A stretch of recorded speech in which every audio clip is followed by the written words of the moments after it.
All right, what is going on, Notre Dame fans? I'm Tyler Horka. That's Jack Sobel. We are with Blue and Gold Illustrated on Notre Dame's campus, where the Fighting Irish football team just held their third fall camp practice of the preseason slate. It's kind of flying by already.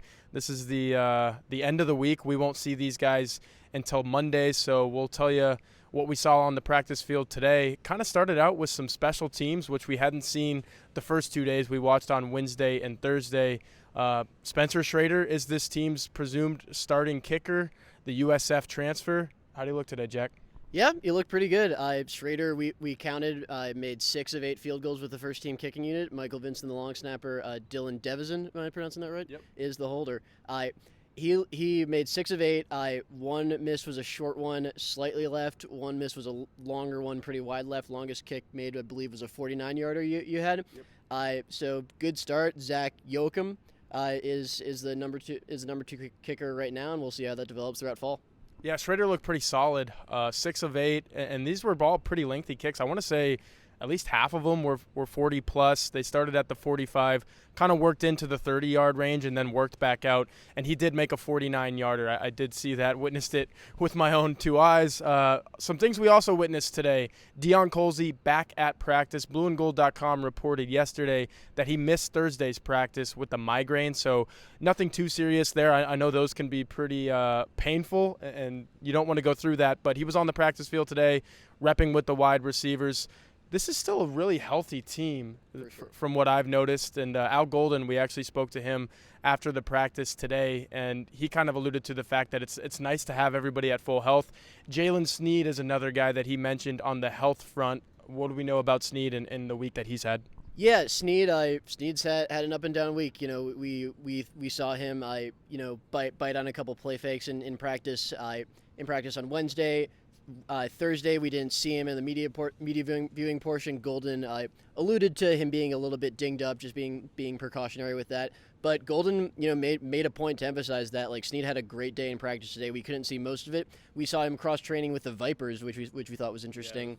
Yeah, and Golden kind of explained that as A, Sneed had a great practice, and they still love him as an all-around weapon for this defense. And B, they're trying to cross train him so they can play him at different spots for different positions.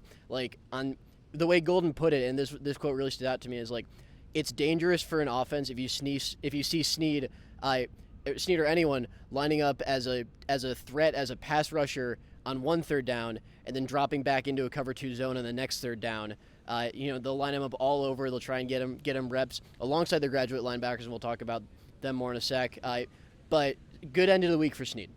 Yeah, I think the biggest takeaway, and we'll get back to some of the things that we actually saw on the field, but sticking with the Golden press conference and him kind of laying out the personnel, especially at the linebacker and the defensive end positions, was that this team is pretty multiple, and they're working.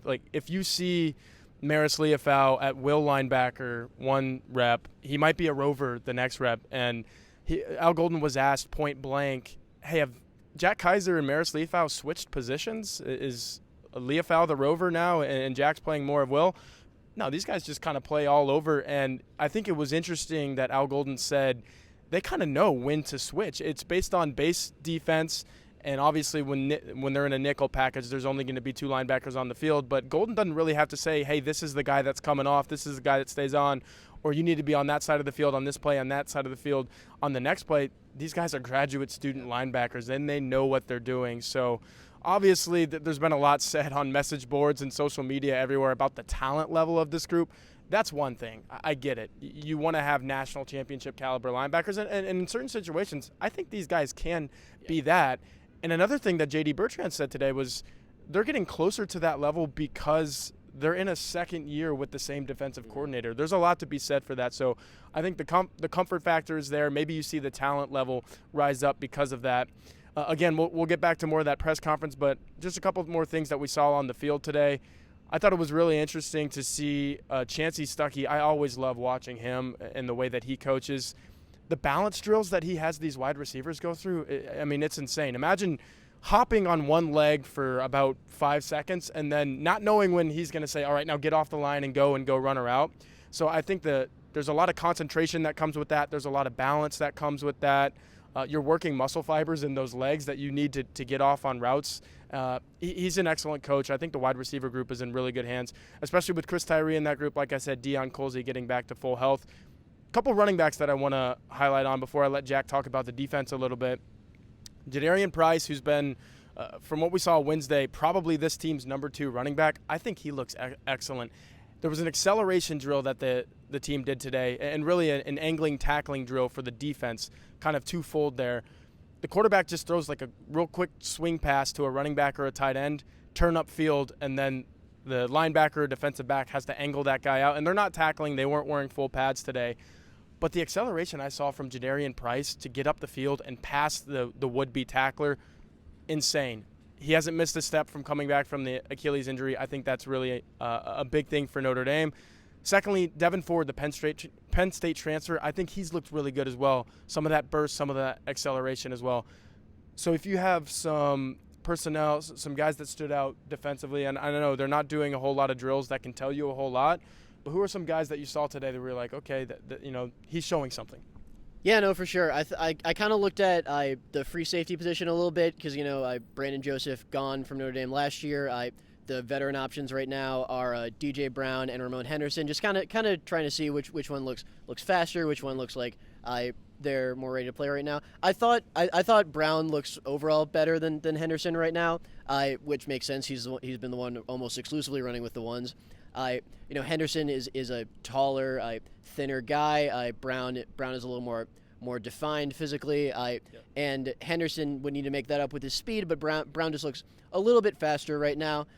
So I would still, as of right now, expect DJ Brown to be the starter at free safety heading into the season. Although, kind of back to Golden for a sec before I get back to practice, Golden, you talk about being multiple in the linebacker core. That works for the secondary too. Thomas Harper has done drills with the corners and he's done drills with the safeties. They very much plan on playing him at both spots, situationally. And that's kind of the thing with Golden this year. He's going to be a lot more situational, a lot more multiple with his defense to kind of create some different looks and trying to create some turnovers and disruptive plays.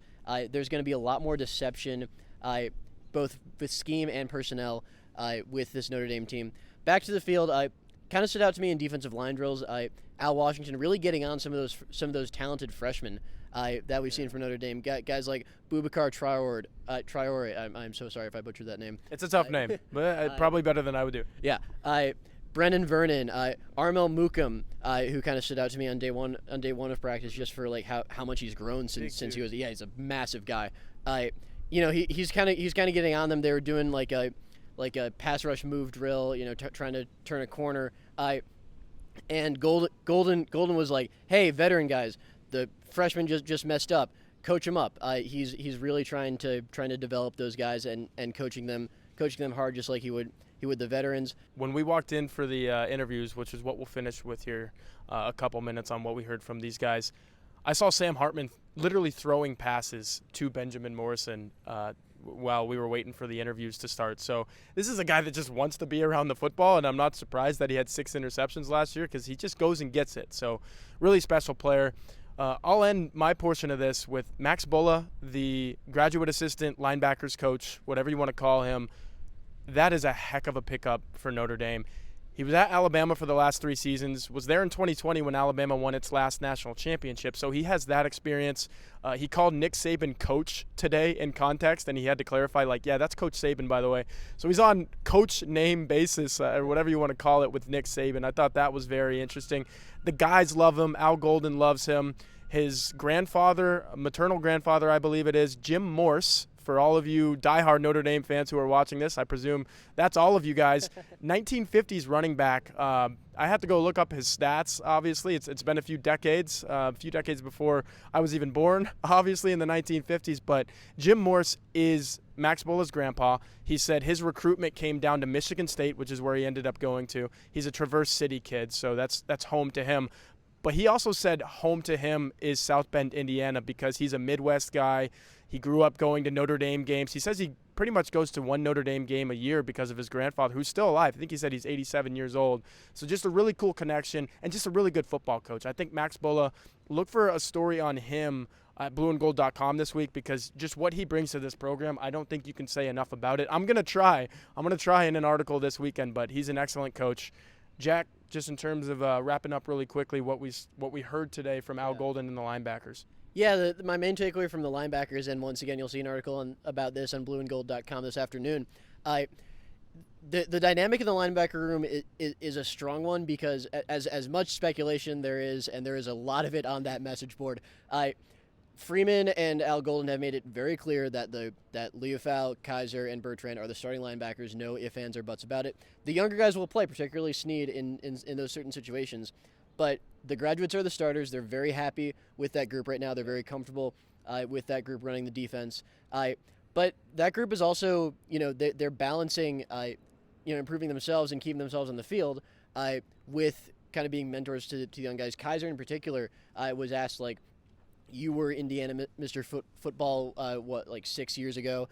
Drake Bowen was Indiana Mr. Football, both from kind of a small town this past season, and Kaiser is, trying to take Bowen under his wing, showing him the ropes, and I think they're doing that with the young linebackers, and I think both, at least the team believes both the present and the future of that position is pretty bright right now. I think you see a better Notre Dame linebacking core this year, just because the talent that is behind these graduate seniors this time, it actually feels like if the graduates don't hold up their end of the bargain, these guys might actually push them for playing time. So, and then you add on top of that, like you said, Jack, they're really good friends. I mean, Jack Kaiser, Drake Bowen, taking him under his wing, I think that's phenomenal. So, like I said, that wraps up week 1, technically, of Notre Dame fall camp. We will see you guys on Monday with another practice report just like this one. But in the meantime, go to blueandgold.com for all of your Notre Dame football coverage.